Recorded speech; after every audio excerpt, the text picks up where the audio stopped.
Welcome to our YouTube channel Yes Study MTGT। Yes Study MTGT YouTube channel पर आपका स्वागत है। दोस्तों, कहा है कि गिरो तो उस झरने की तरह जो गिर करके भी अपनी सुंदरता नहीं खोता। तो दोस्तों, आज इस वीडियो में हम लोग पोजेसिव प्रोनाउन और पर्सनल प्रोनाउन की चर्चा करेंगे। अगर आपको इस वीडियो के पहले के वीडियोस के लिंक चाहिए तो डिस्क्रिप्शन बॉक्स में हम उन सारे वीडियोस के लिंक दे दिए हैं। आप उस लिंक पर जा कर के आप उन सारे वीडियोस को देख सकते हैं। अगर आपको ये वीडियोस अच्छे लगते हैं, हेल्पफुल लगते हैं, तो आप इन वीडियोस को लाइक, सब्सक्राइब तथा शेयर करना मत भूलिएगा। तो चलिए स्टार्ट करते हैं पर्सनल प्रोनाउन एवं पोजेसिव प्रोनाउन।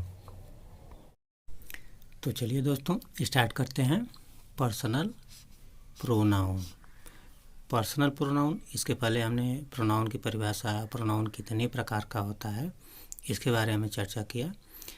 आज हम लोग पर्सनल प्रोनाउन जो पहला प्रकार है प्रोनाउन का, उसके बारे में चर्चा करेंगे। पर्सनल प्रोनाउन इसे कहते हैं व्यक्तिवाचक सर्वनाम।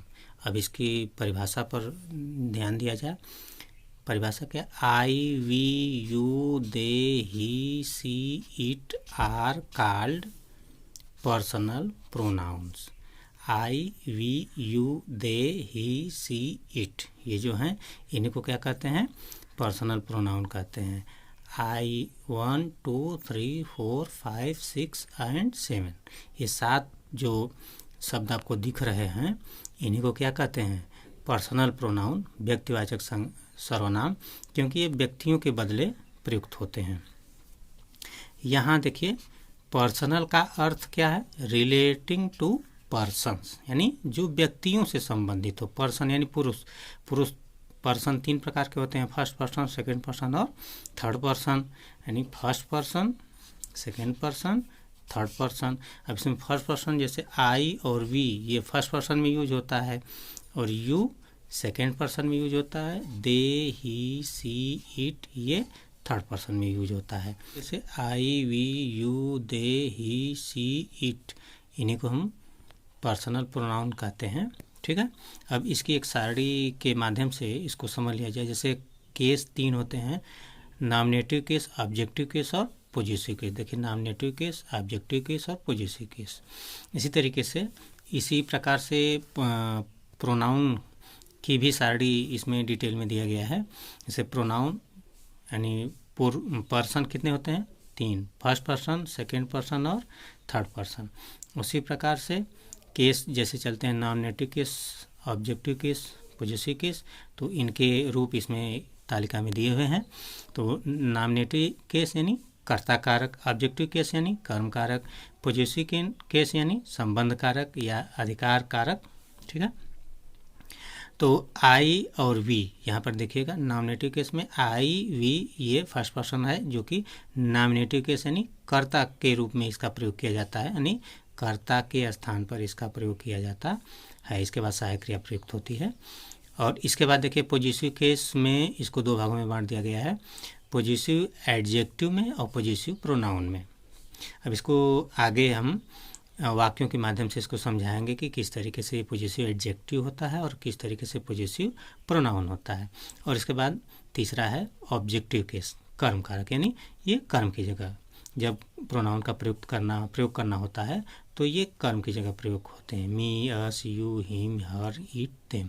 अब देखिए, आई कर्ता कारक, ये पॉजिटिव एडजेक्टिव यानी माई, आई के बाद माई, फिर माइन, और इसके बाद ऑब्जेक्टिव केस में मी।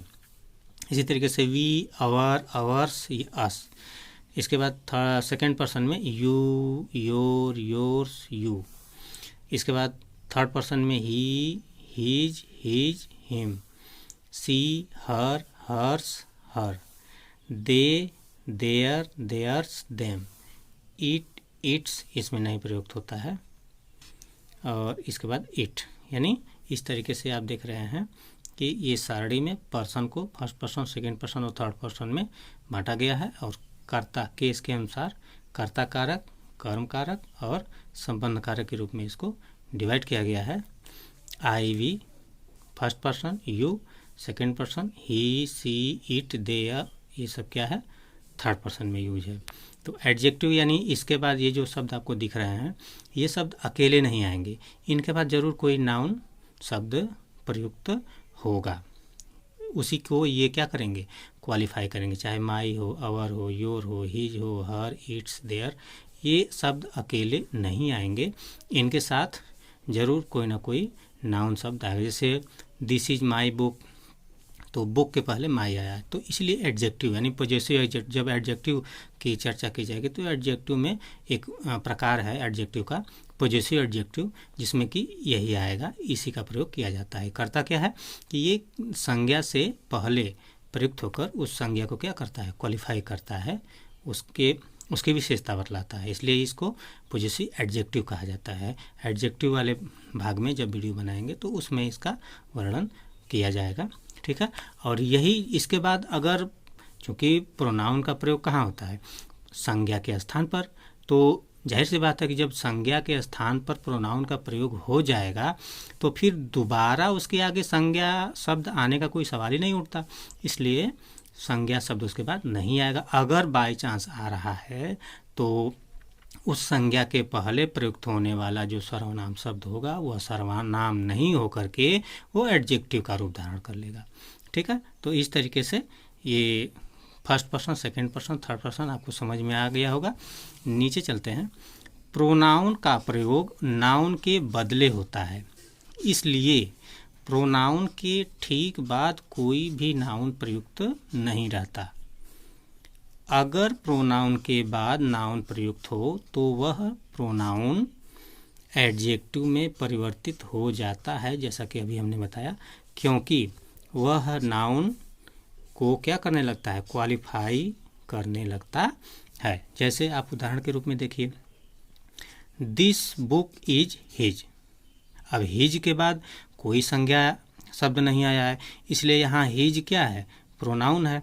लेकिन इसके बाद दूसरा जो सेंटेंस है उसको देखिए, दिस इज हिज बुक।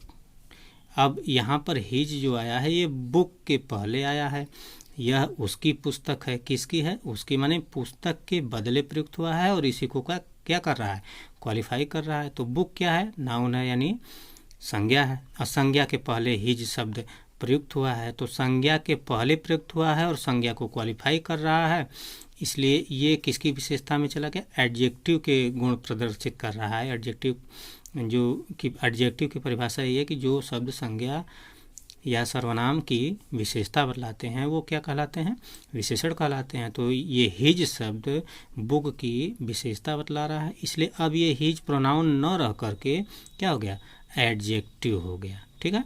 तो इस तरीके से यहाँ पर हिज का प्रयोग एडजेक्टिव की तरह हुआ है, और चूंकि यहाँ पर हिज अकेले है, इसके बाद कोई नाउन शब्द नहीं है, संज्ञा शब्द नहीं है, इसलिए यहाँ पर ये क्या है, प्रोनाउन है, ठीक है। अब चलिए पॉजिटिव प्रोनाउन को समझते हैं। पॉजिटिव प्रोनाउंस मीन्स अधिकारवाचक सर्वनाम।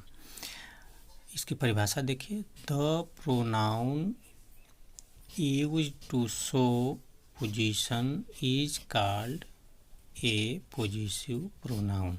यानी हिंदी में परिभाषा इसकी है, जिस सर्वनाम शब्द का प्रयोग अधिकार दिखाने के लिए किया जाता है उसे अधिकारवाचक सर्वनाम कहते हैं।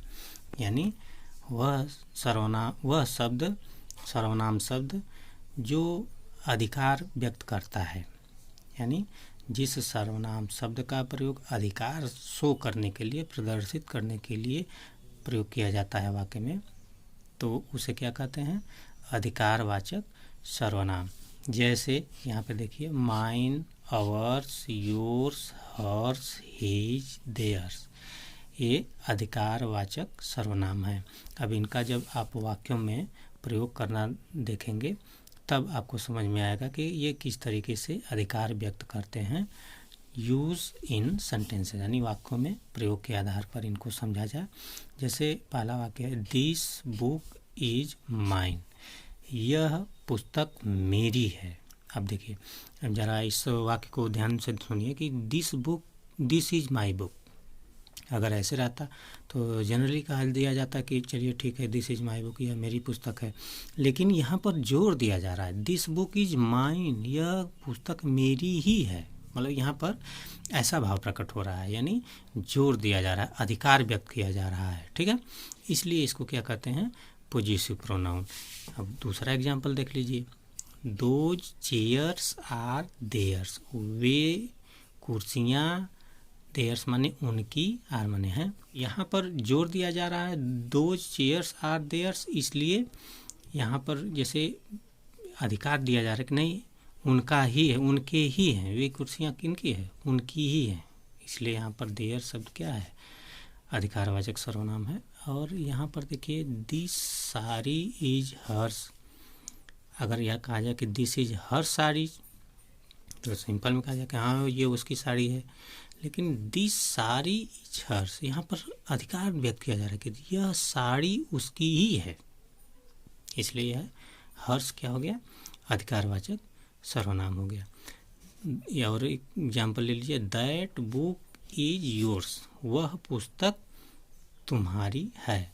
अगर ऐसे कहा जाए कि दैट इज योर बुक, यह पुस्तक तुम्हारी है, that is your book, simple में। ठीक है, तो उससे अधिकार का भाव व्यक्त नहीं हो रहा, सिंपली में कहा जा रहा है साधारण रूप में कि आप दैट इज योर बुक्स। ठीक है, तो यहाँ पे ऐसा नहीं है द बुक इज योर्स, ये किताब जो है ये तुम्हारी ही है, यहाँ पर अधिकार व्यक्त हो रहा है। इसलिए यहाँ जो योर्स का प्रयोग हुआ है वो क्या है, यह अधिकारवाचक सर्वनाम है, पोजेसिव प्रोनाउन है, अधिकारवाचक सर्वनाम।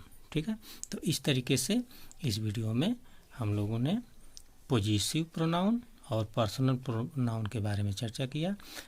तो दोस्तों कैसा लगा हमारा ये आज का वीडियो? अगर आपको आज का वीडियो अच्छा लगा हो, हेल्पफुल लगा हो, तो आप इस वीडियो को लाइक, सब्सक्राइब तथा शेयर करना मत भूलिएगा। और अगर आपको कोई कन्फ्यूजन होती हो तो आप कमेंट बॉक्स में कमेंट करना ना भूलें, हम उन समस्याओं का समाधान करने का प्रयास करेंगे। मिलते हैं नेक्स्ट वीडियो में, जिसमें कि हम लोग एम्फैटिक pronoun, relative pronoun, reflexive pronoun आदि की चर्चा करेंगे। चलिए मिलते हैं नेक्स्ट वीडियो में, तब तक के लिए जय हिंद, जय भारत, वंदे मातरम।